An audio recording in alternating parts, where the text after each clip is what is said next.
There are very few chapters in the Bible short of Esther 10. Now King Ahasuerus laid a tribute on the land and on the coastlands and the sea, and all the accomplishments of his authority and strength, and the full account of the greatness of Mordecai, to which the king advanced him. Are they not written in the book of the Chronicles of the kings of Media and Persia? For Mordecai the Jew was second only to King Ahasuerus, and great among the Jews, and in favor with many kinsmen, one who sought the good of his people, and one who spoke for the welfare of his whole nation. And that brings us to the end of the book. Anybody have any questions or comments over any of this? Any insights, anything? Just flying through that. Yeah, go ahead, Tom. If you have a chance, or anybody has any chance to get down to Sight and Sound, they're doing Esther. And it's exactly like in there. It's fantastic musical. Well, the Bible comes to life. But one of the ushers told us that this was the most money they spent on the scenery, the street side. And of course, they come up and down the aisles as well. But when they're in the palace actually comes up through the floor when they do palacing.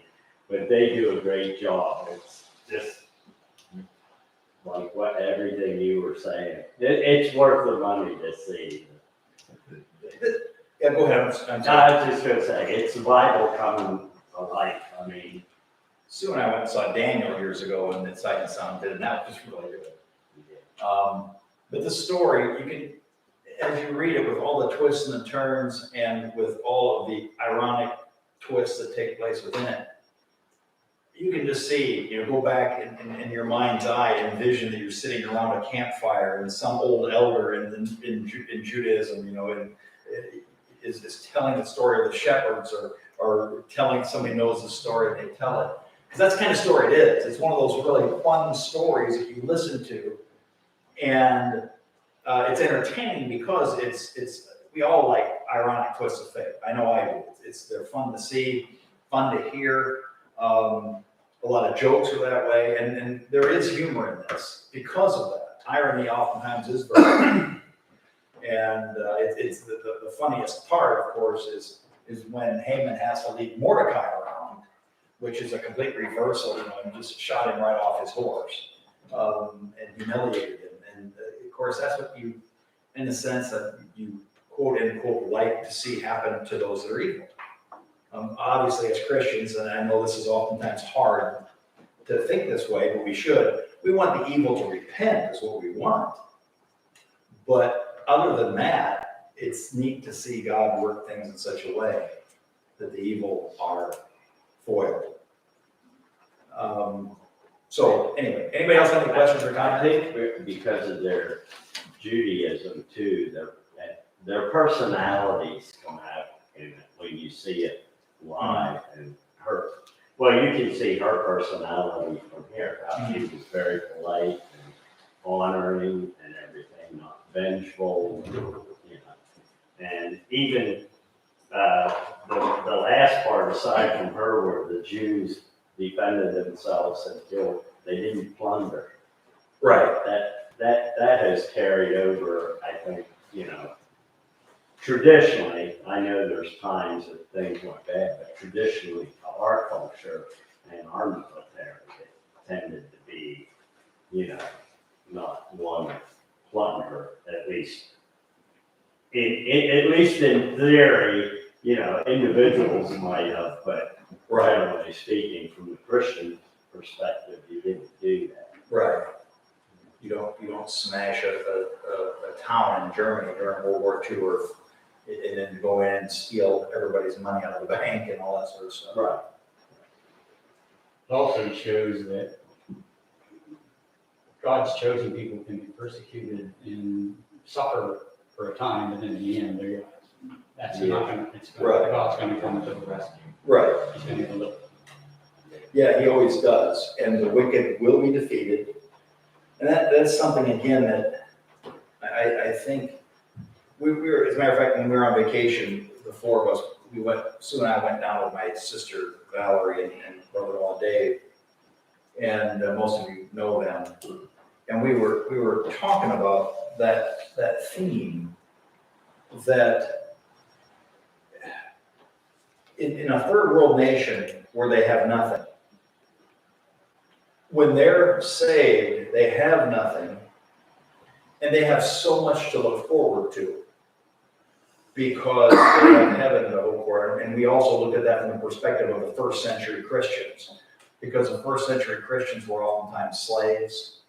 They were people who were on the outskirts of society, as it were. They were oftentimes uneducated. Matter of fact, one of the criticisms by the culture of Greeks was, this Christianity is nothing, it's for women and slaves. That being the case, they had much to look forward to. This gave them hope because here I am a slave now, and I'm a child of the king, and in his time I will be elevated. Who honors God, he will honor, and so forth. And throughout the scriptures, you see that over and over again. That there's going to be the great reversal. That those who are elevated now will be humble, those who are humble will be elevated. In the United States, we have a little bit different of a problem. We've had it so good that politically, we tend to scream for our rights. And I'm not saying that that's necessarily wrong and we should not demand our civil rights. We have civil rights in the United States. But that also then tends to skew our way of thinking that we want to hang on to what we have because we have so much. We forget to look forward to heaven. Whereas if you have nothing and you're saved, now you have everything to live for and to wait for. And I think that we do need to be extremely careful in our society that as we see, we're going to get this more as we get to chapter 15 in the Gospel of John. We've already talked about it some. Is when we see the church being attacked, we tend to look at this from the perspective of an American and not see the big picture of what Christianity has been for the past 2,000 years as a whole. Now, again, don't get me wrong. Even the Apostle Paul demanded his civil rights. You can't do this to me. I'm a Roman citizen. Oh, wait a minute. You beat this guy and he's a Roman citizen? And they began to get a little nervous because they were afraid that there would be reprisals by the Apostle Paul. He didn't. But another time, Paul, there's a plot to kill him. So he tells one of the Roman leaders, they assemble then, 200 spearmen and 50 horsemen to protect him as he's being tracked. There's nothing wrong with appealing to your civil rights if you have them. But oftentimes, and I think you can't do this to me, I'm an American, as opposed to saying, I know you're going to do this to me because I'm a Christian.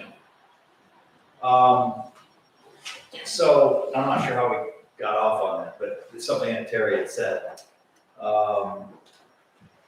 We do tend to look at our Christianity as if our American experience is the norm, and it's not, it's the exception. It is the exception.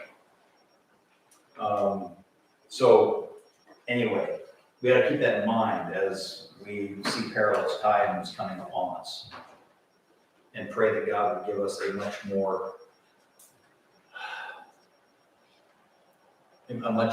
less angry and a much more gracious acceptance of what happens. Not that we have to like it. I'm not saying that. Not that we can't appeal to Caesar. Not that we can't demand our rights, but we need to do so with grace as well as courage. And it does bother me to see, and even sometimes the things that I think and say, it bothers me that we are so often, very unchristian, given the way, like for example, in the book of Hebrews, you joyfully, I think it's in chapter 10, you joyfully saw your property taken away. The persecuted Christians in the book of Acts, they went away praising God because they were found worthy to suffer for Jesus' sake. Does that sound like the typical American Christian, including me? Not really. But we need to ask God to give us that grace so that it is our perspective and that is our thought patterns. because that's what honors God. And it shows who our true God is. And I know it's a little scary. You know, if somebody came along and, you know, you're a Christian and we're going to take everything you have, now what am I going to do? You know? But God, He's got it figured out, even though I don't. Any comments on any of that? I mean, any backup? Any no, Pastor Dave, you're wrong. Any other comments or on any of this? Okay, the key chapter is chapter 7, where Haman is defeated. The key verses, we've already noted chapter 4, verse 14. We can look at chapter 6, verse 13 as well. Haman recounted to Zeresh, his wife, and all his friends everything that had happened to him. Then his wise men and Zeresh, his wife, said to him, if Mordecai, before whom you have begun to fall, is of the Jewish origin, you're toast. That's not what it says, of course. You will not overcome him, but will surely fall before him, which is what happens. And then chapter 8, verse 11. The king grants the Jews the opportunity to defend themselves.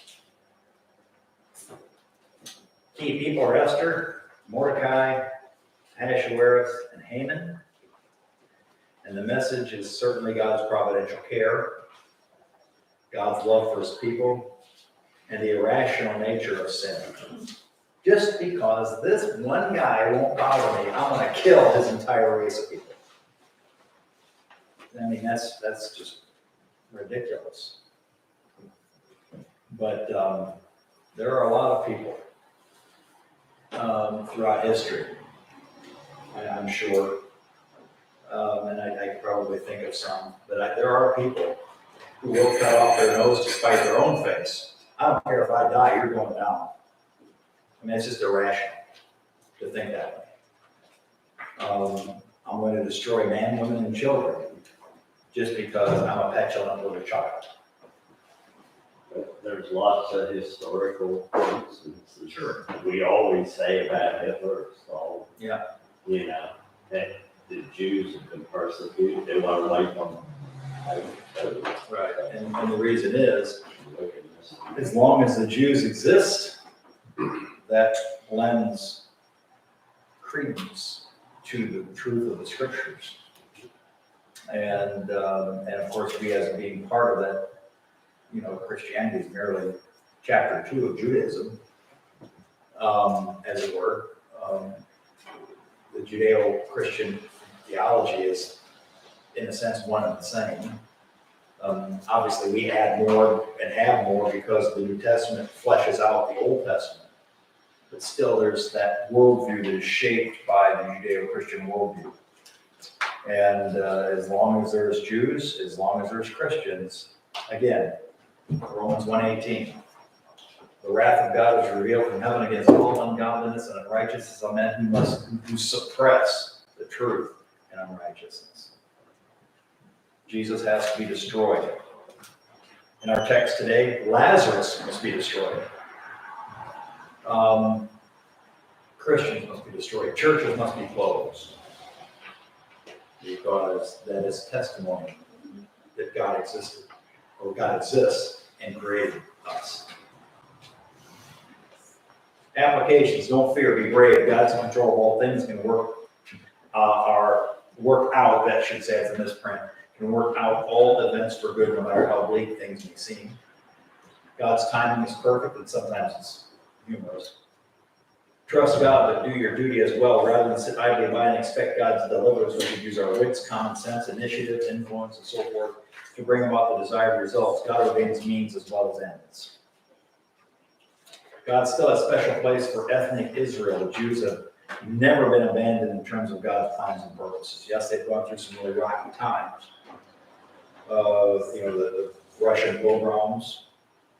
All throughout history, the Jews have been persecuted and kicked around. And the very same year that Christopher Columbus sailed to the New World, King Ferdinand of Spain evicted all the Jews from Spain.